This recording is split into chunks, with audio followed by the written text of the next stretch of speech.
Now then, how are you, Dylan? Excellent, me too. Thank you very much for asking. Welcome to another live video. Welcome to a brand new week. How you doing? Excellent. My daily live video 7 days a week. We're doing this all the way through this craziness that we're all stuck in at the moment, this lockdown situation where work isn't always the easiest thing to get ourselves going. And I want to try and help you as best as I can with your social media and get to a stage where you can start creating content on a regular basis. Hello to people who are tuned in today, whether you're watching on Twitch, Periscope, YouTube, Facebook, or on Instagram. We are going to get it sorted as well so that I can go live on TikTok at the same time. But at the moment, I'm running out of handsets that I can use to do these broadcasts. So that's the only handset I've got. I wanted to use my wife's tablet, but I can't get myself logged in today. But we'll get that sorted. Anyway, so where was I? Yes, who am I? I'm Simon Scholes, and I am the founder and creative director of Perception Studios. We're an award-winning visual marketing agency. We're based in the UK, and we help brands and businesses create content that helps them stand out on their social media, be it video, animation, aerial work, photography, graphics, all that kind of stuff. We also do other types of video work, but that's what we specialize in. However, a few years ago, it became quite obvious that not every brand and not every business necessarily had the budget to have that kind of content created on a regular basis, because social media is all about being consistent and putting your same message out all the time, pretty much on a daily basis. So if you can't have the funds to have that content made for you, how can you make that content yourself? And that's when I came up with the How to 9 Times Your Social Media process. I turned it to a book, which went to #1. And basically it's all about helping you get from one stage to another, creating content that you probably weren't creating in the first place, to a point where you are creating content on a regular basis, but most importantly of all, for free. My favorite four-letter word. So if you want to know more about that, feel free to download my book. The link is in the section below. It's titled My Free Book, so you can find the link really easily. And basically just go and click on the link, download my book, and get all the information in that you want to get in. And you could even stop watching the broadcast if you want, because it's completely free. You don't have to watch me. You can just go download the book and get it for nothing. Anyway, as always, the podcast and everything else like that this is made from is open right now for your questions. So if you're watching live or a replay, please put your questions to me right now about social media, about video, and we'll do our best to answer them either in the live or in tomorrow's live broadcast as well. We had a few questions come in yesterday from the live broadcast, which we're going to answer today, and one that was emailed in as well. So we're going to go through those. And also we're going to talk about follow for follow. It's a subject matter that's been rearing its nasty little head during all this lockdown situation, and I've definitely got to talk about it. It is driving me insane. You go onto Facebook, you see people saying, "Come and follow my business group, and I'll follow yours," or people just begging for follows on a YouTube page or on an Instagram account or wherever. Or the most recent one is on TikTok. There are people going, "If you follow me, even if it's a pity follow, I'll follow you back," doing follow for follow. But the problem is, and TikTok is the same as any other social media platform, they have an algorithm running behind them. So you might see all this lovely, beautiful content that's coming out, or the fun content that you enjoy consuming. However, the platform has an algorithm running in the background that is understanding and is intelligent enough to start going, okay, this piece of content's quite good and lots of people are liking it, we'll push it out further. Oh, the next piece of content they've made, lots of people are like that as well. Maybe we need to start pushing this person's content generally to more people. We'll start pushing it out to more people and seeing what happens. And then they do that, and then more people like it, and so they push it further and further and further. Or, as it could be, so you have a follow for follow. So lots and lots of people like that piece of content because that's what you're asking for. You say, come and like it, come and comment, and then come and follow me. And if you've commented, then you can actually go back and try and follow them as well. So that piece of content does really well because the algorithm sees that piece of content doing really well. However, what then happens is they go, right, we'll put some more content of theirs. And that content doesn't do as well. And they go, oh, well, maybe we were wrong, but we'll try again. And they'll push another piece of content. And that content doesn't get any interaction. And so what happens is the algorithm goes, your content must be shit, because you've got lots of people following you, and we've been pushing that content out harder to all the people within your watch list. And so then they go, yeah, your content's crap. We're just not going to push you anymore. So then the algorithm starts pulling away from you rather than helping you succeed. So you need to look at this on all your social media platforms. So many people are begging for follows on their business page. Having 1,000 followers on your business page does not make you a successful business. Having 100 people on your business page who give a shit about what it is that you've got to say and actually interact with your content on a regular basis, that's what matters. Having 200 people follow your Instagram page and 30% of them liking your content, that's good. That's what matters. Having 2 million people follow your Instagram page and 200 people liking your content makes you look shit. Again, the algorithm just goes, your content must be rubbish. We're not going to feed it out to anybody. Because if you've got 2 million people following you, because all you've done is go around and just go follow for follow, follow for follow, follow for follow, and then they're not interacting with your content, it just sees that. It just goes, well, you've got a huge number of people that we potentially pushed it out to. We've pushed it out to 5% of 2 million people. That's 100,000 people they've pushed it out to. And those people haven't interacted with your content. Only 200 of them have. Then it just goes, nah, you're just not worth bothering with. 2% like your content, you're rubbish. No chance, mate. And they don't push you out any further whatsoever. So you've got to be so careful when you're doing all this follow for follow and like for like and everything else like that. And I understand why some brands and businesses do it, because they want to maybe have their own unique URL on YouTube or so on and so forth. But unless the people are following are going to actually get value from your content and enjoy your content and consuming it on a regular basis, as long as you're putting content on a consistent basis out, then if they're not going to do that, you are on a hiding to nothing. You've got to stop doing this. No matter what platform you're on, whether you're here on Instagram, whether you're on Twitch right now, Periscope, Twitter, YouTube, Facebook, wherever you are, do not beg for follows. It's fine to ask for follows, or fine to say, hey, I tell you what, if you've got value from this video today, please do hit the subscribe button whatever channel you're on, because hopefully you'll get value from my other content as well. That's fine. Because you're saying, look, if you've got some value, hit the subscribe button. That would be really great. And then you never miss out on any value ever again. But if you're just going, please, subscribe to me. I'm begging you now, please. What's the point? They're just going to be a dead follower. And also crap like this that pops up. Just had this pop up on Twitch right now because I'm live on Twitch and there's bots on there, obviously, who post content out. When you get to a certain stage, you actually start getting followers and viewers on Twitch, which has slowly started to dribble into my content. Then you get this kind of crap. People offering to let you buy followers. People offering to let you buy viewers, comments, likes. Steer completely clear of it. It's against every T and C in the book.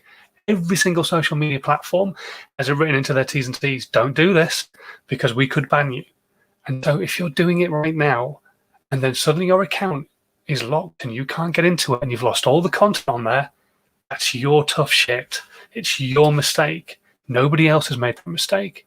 You've made the mistake of buying followers. You've made the mistake of buying comments. And the platforms don't like that. And they're not stupid. I want to swear all the way through this. I really do, because I'm so passionate about this. It's so important. When I first started doing YouTube, sub for sub was a massive thing. And I'll admit, I even did it myself. But at least the people who were subbing to me were actually subbing because they were going to watch my content, and vice versa. But it was a huge thing, but it's still there. And so many people are begging for it because they want to be an influencer. They think that that number is going to make them an influencer. I am losing subscribers right now on YouTube because the content I'm creating doesn't appeal to the audience that I have. That is absolutely fine. I don't care. I would rather have a more realistic number of subscribers who give a damn about what it is that I've got to say, and that YouTube sees my content actually performing well with those people who are subscribed, than not. Because they just go, oh, hang on a minute, he's got this many subscribers and only this many people are liking the content. His content must be rubbish. When you know in your heart of hearts, maybe it doesn't look the best, but it's giving enough value. So You've just got to get this out of your head. You've got to step away from social media and go, are vanity metrics important? No, they're not. Are the numbers important? No, they're not. Do I need 1 million followers on YouTube, for example, to be an influencer? No, you don't. If you've got 100 people following you on Instagram or on YouTube, and all 100 of those interact with your content, or 90% of those interact with your content, and they watch it all the way through, or they give it a thumbs up, or they comment, or they do all of those things, then you are an influencer. You are influencing them with the content you're putting out. They are enjoying the content you're putting out, and they would be influenced by you. They enjoy it. They like it. They're there to consume what you've got to say. So if at some point or another you go, by the way, I've written a book, and you can download it for free, and then you get them into your funnel, perhaps. Or I have T-shirts that I think you guys might enjoy wearing, because that's what you're talking about. You're talking about a clothing brand. And then so you draw them into, and they potentially buy your T-shirts. Now, you've got 90 people out of the 100 people who like your content, so 50 people buy your T-shirt. You're selling it at 10 quid a pop. You've done all right. You've sold 50 T-shirts, which looks good. You've made 500 quid. What to complain about? And you're both happy. But then you go back to giving more value. But you can't do that if you've got an audience who just don't give a damn about what it is that you've got to say. So please stop doing follow for follow, sub for sub, like for like, comment for comment. It just doesn't improve the statistics on your content or on your social media channels. The platforms are not stupid. You might be, but they are not. They are not stupid. They understand what they're doing. They're intelligent. They don't even need a person sat there to go, wow, this person is really trying to fool the system. They're not daft. So stop doing it. Start building an organic audience who give a damn about what it is that you've got to say. And I'm not saying you can't create paid content to draw people into your content. That's fine. All I'm saying is don't pay a bot or a software or a website to give you follow for follow or like for like or comment on stuff and things like that. Don't pay for that crap, and don't do it on any social media platform. Don't beg for follow. Don't go on these Facebook groups where people do it and they post something. Just go, if you follow my business page, I'll follow yours. Or how about we all support each other and follow each other's business pages? That's not supporting each other. That's just fucking each other over. Right, I've sworn now. I do apologise, but just don't do it. It's just the worst thing that you can do for your brand and your business, because the algorithms are just going to see that and just go, oh yeah, you got so many followers and yet 3 people like a piece of content. You must be rubbish. Right, I'm stopping there because I'm just going to keep repeating myself, but don't do it. Stop doing it if you are doing it, and just don't do it if you are even contemplating it. Okay, good. Hopefully we've got somewhere there. Right, if you are watching this morning, please do hit the comments and say hello. I know we've got people watching on the other channels. We've got some people watching this morning on Instagram Live as well. Hello to MC, is it MC Ginley or McGinley SCC? I think it's McGinley SCC, isn't it? Who are just joined us on Instagram Live. Thank you very much for joining us, whatever platform you're on. If you've got any questions this morning, do stick them into the comments. We'll do our best to answer them today. I have a few questions that came through yesterday, which I'm going to go through. So I've got those up now, ready to go. I'm going to have a drink, and then we'll get cracking. Okay. James asks, how do you prep for a live video? Okay, so for me, when I'm doing these, I always know what my subject matter is going to be. Every single day, I don't just fall into these and just start talking. I always know that I want questions, and at the moment we're getting questions, but those will dry up eventually. People will go back to work, and still people will be on furlough. We'll keep doing these on a daily basis, and yeah, we'll be in a position where not as many questions will come through. In fact, probably none will do on a daily basis, but maybe 1 or 2 through the week. So I always know I have a subject matter that I'm going to talk about on my live videos. So today it's follow for follow, another day it was email marketing, another day it could be the algorithm, all sorts of different things. So we've spoken about a lot over the last, I think we've been doing these lives now for about 8 weeks.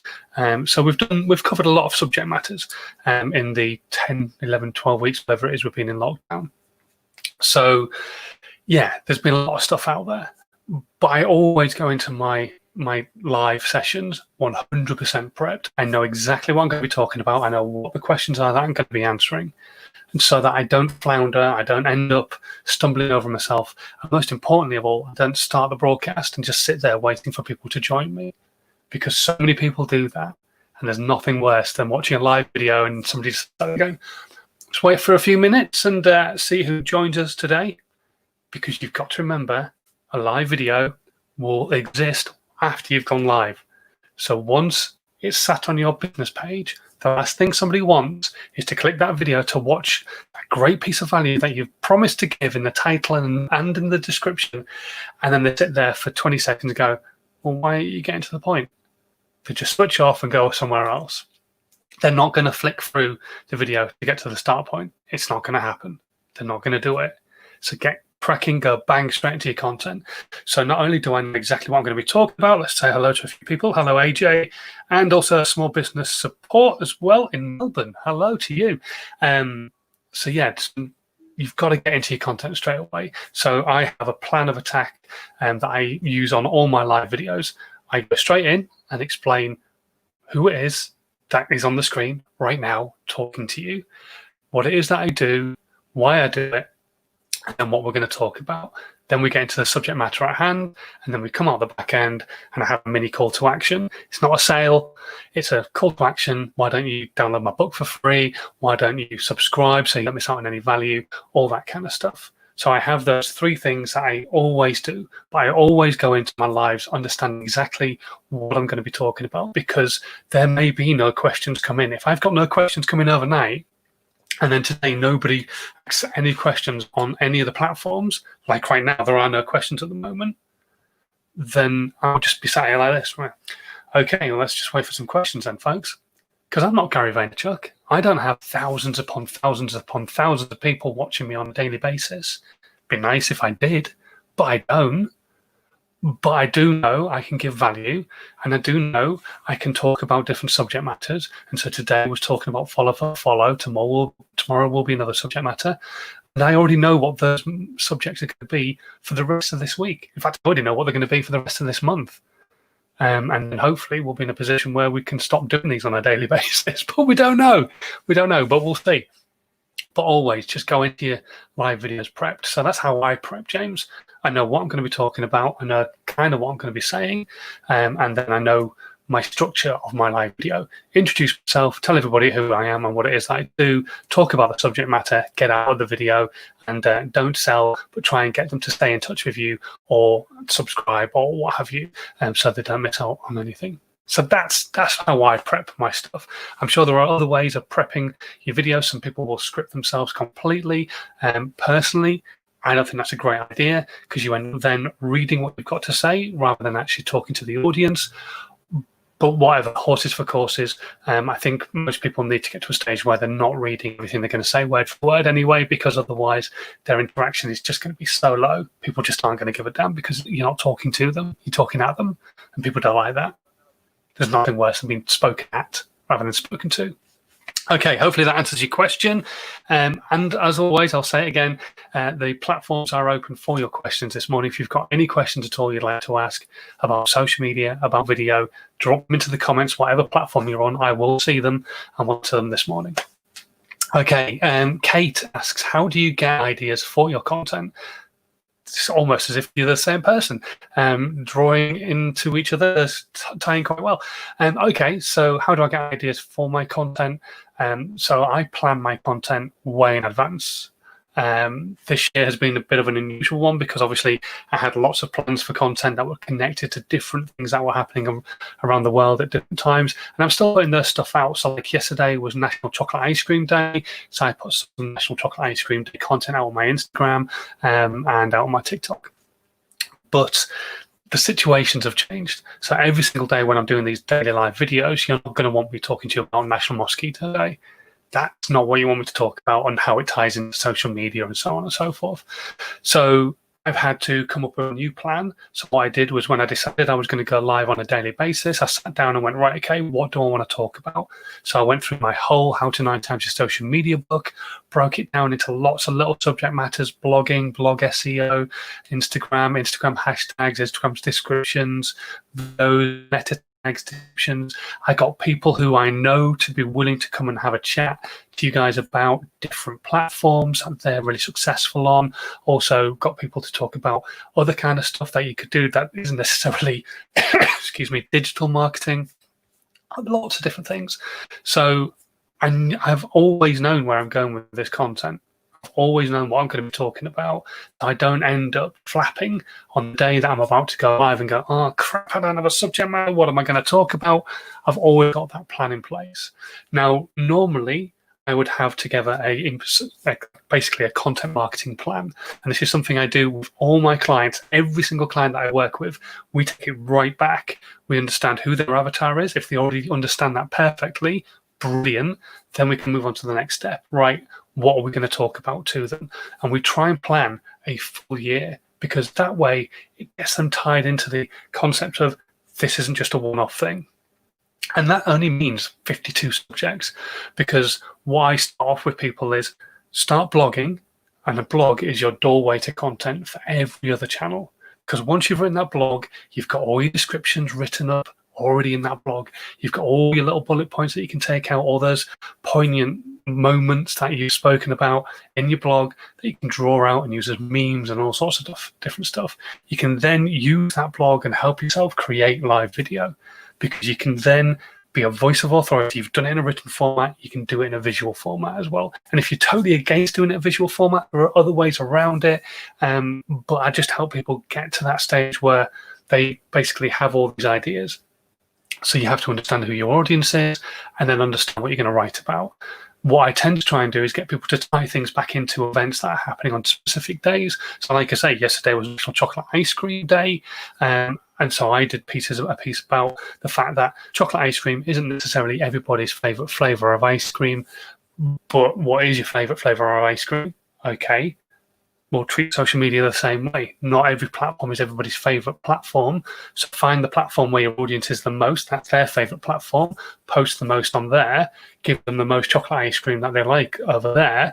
But then what about those people who like strawberry ice cream or vanilla or mint chocolate chip? Well, those are the other social media channels. So make sure you're putting content on those social media channels, as well as to remove the friction.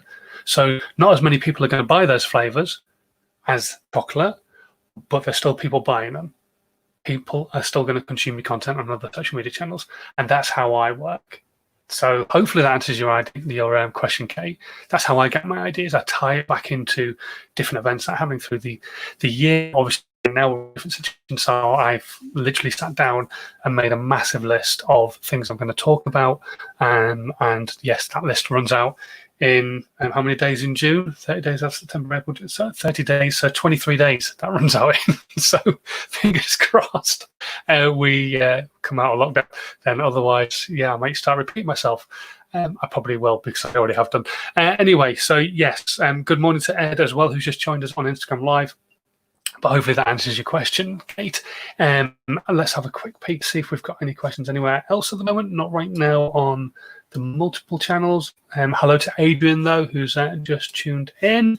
And let's look on here. Anybody on Instagram asking any questions? Nothing at the moment, although AE Kevin CR7 is asking how I am. I'm very well indeed. Thank you very much. Right, we've got one more question that we're going to go through. And this is what I get asked quite a lot. It's been answered in the lives quite a few times, but obviously people come to these lives for the first time. Could be today, could have been yesterday, whatever. So I want to try and answer the questions that come in every single time, because if you're brand new to the content, you still need the answer. It doesn't mean that everybody else has heard it. You don't need to. So, okay, Paula asks the question, and there are going to be a few groans out there, I'm sure, when they hear this. When you do them, how do you get subtitles on your videos? Okay, so I use a website. There are lots of other websites available out there. Do a search if you want to. This one is, it costs money. but you are in a position where you know your subtitles, your captions are pretty much 100% right. So what I do is I use a website called rev.com. I have a link, it is an affiliate link, down in the section below. If you want to do captions and you don't have an account with them already, definitely check it out. They're really, really cool. I'll get a small kickback, and also you'll save some money on your first lot of captions. In fact, I think you get an amount of credit put into your account, which you can then use on captions going forward.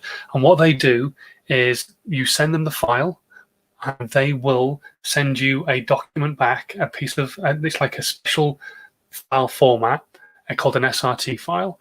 And that file will have all the timings in and all the captions, word for word, for what you've said, so that when you upload it to different platforms, it will look at it and go, okay, at that time you're saying that, at that time you're saying that, at that time you're saying that, and it will allow the subtitles to then be uploaded to that platform. So it's called rev.com. It's really great. They do a few different packages. The most expensive package is obviously the best one. Their captions are about 99% of the time absolutely smack bang on right. There might be one or two spelling mistakes if it's names and things like that, but generally it's absolutely spot on. It is $1.25 a minute.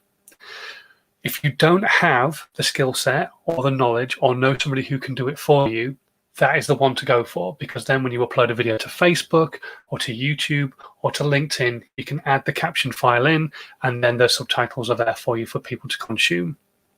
If, however, you have the skill set of editing or know somebody who does, or already have an editor who works for your business, then you could go for what's called the rough draft.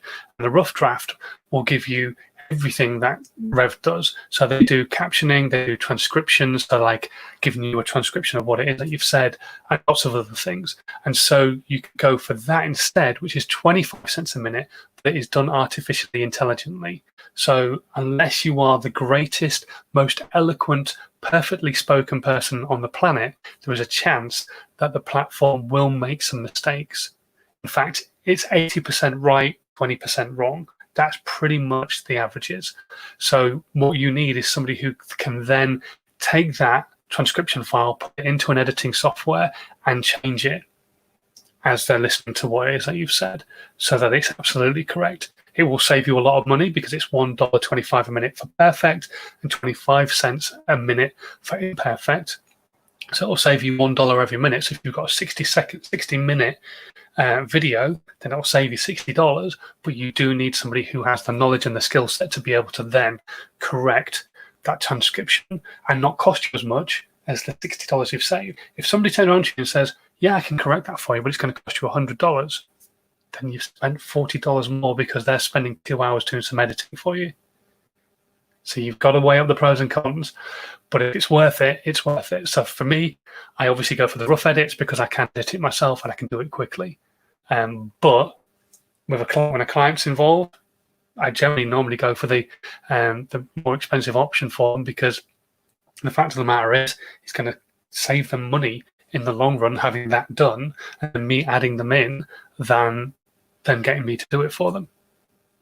It's a simple thing, really. But yeah, hopefully that's kind of answered your question, Paula. A quick hello to some more people who've just joined us. Hello to Richard and Sam who've just joined us. We also got a question in on Instagram, so let's have a quick look at what that's saying. Just Ed saying, good morning, Simon. How are you diddling? I'm diddling very well indeed. Thank you very much, Ed. Yes, very good indeed. I'm in a good mood today, even though it was very lackluster sleep last night. Max, my little boy, was awake at 5 o'clock this morning, so I've been fighting to keep him awake this morning for as long as I possibly could. And he finally went to sleep about 10 to 11 this morning, rather than 9 o'clock, which is when he wanted to go back to sleep. Not happening. No way. Not when I've got live videos to do for you guys. Anyway, that's it, I think. We're done on the questions. So thank you very much, as always, for asking your questions and joining me on the live. It does amaze me that you're willing to sit here for 30 minutes and get some value and get your questions answered. If you do have any questions, whether you're watching on the live or on the replay, as always, stick them into the comments right now on the channel that you're watching. Or if you don't want to put your hand in the air, or you're watching listening to the podcast, my email address is either scrolling along the bottom of the screen right now, or it's in the description box on whatever platform you're listening on, be it iTunes, Spotify, SoundCloud, Google, anywhere else. The description box has my email address in. Drop me an email with your question on, and I will do my best to answer as many of them as I possibly can do. But until tomorrow, thank you so much for watching. As always, it does blow me away. If you are brand new and you haven't done so yet, hit the subscribe button on whatever platform you're on. And when this piece of content goes live, make sure you share it with other people who are within your audience, who are within your business network, because they need to know just as much as you do that follow for follow is a really bad thing. And also, they might need to know some of the answers of the questions I've just answered. So make sure you share it, help this content get out further, help more people consume it, help more people get value. And don't be greedy. Don't be the only one who gets value from it. And until tomorrow, thanks so much for watching, and stay safe and enjoy the weather. The sun's back out again. So have a good one. I'll see you tomorrow. Bye.